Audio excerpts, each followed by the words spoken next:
ওম শান্তি।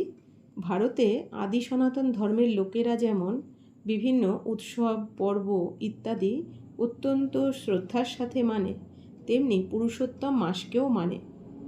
এই মাসকে লোকে তীর্থযাত্রার বিশেষ মাস বলে মানে এবং দান পুণ্য ইত্যাদি করে, আর আধ্যাত্মিক জ্ঞানের চর্চার জন্য যথেষ্ট সময়ও দেয়।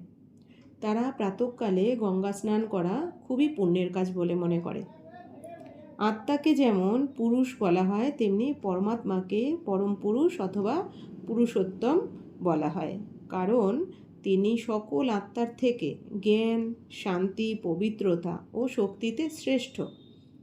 পুরুষোত্তম মাস কলিযুগের শেষ ও সত্যযুগের আগমনের সঙ্গম যুগের স্মরণ করিয়ে দেয়, কারণ এই যুগেই পরমপিতা পরমাত্মার অবতরণ হয়ে থাকে। সত্যযুগের আরম্ভ থেকে কলিযুগের শেষ পর্যন্ত মনুষ্য আত্মার জন্ম থেকে পুনর্জন্ম হতে থাকে, কিন্তু কলিযুগের শেষে সত্যযুগ ও সত্য ধর্মের তথা উত্তম মর্যাদার পুনঃপ্রতিষ্ঠার জন্য পরমাত্মাকে আসতে হয়।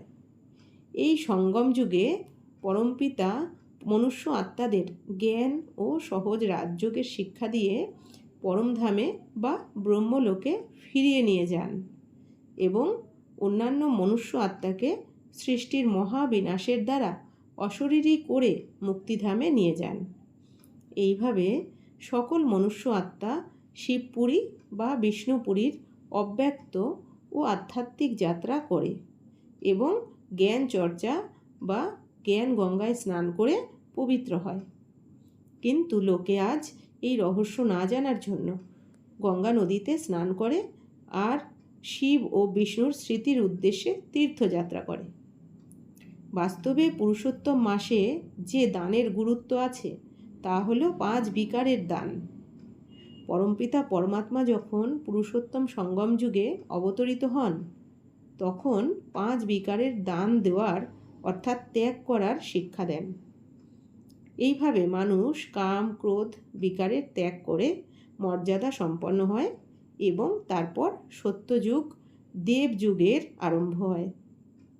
আজ যদি এই রহস্য জেনে মানুষ বিকার দান করে দেয়, জ্ঞান গঙ্গায় রোজ স্নান করে এবং যোগ দ্বারা দেহ থেকে স্বতন্ত্র হয়ে প্রকৃত আধ্যাত্মিক যাত্রা করে, তাহলে পৃথিবীতে পুনরায় সুখ শান্তি সম্পন্ন রাম রাজত্বের স্থাপনা হয় এবং নর ও নারী নরক থেকে স্বর্গে পৌঁছে যাবে।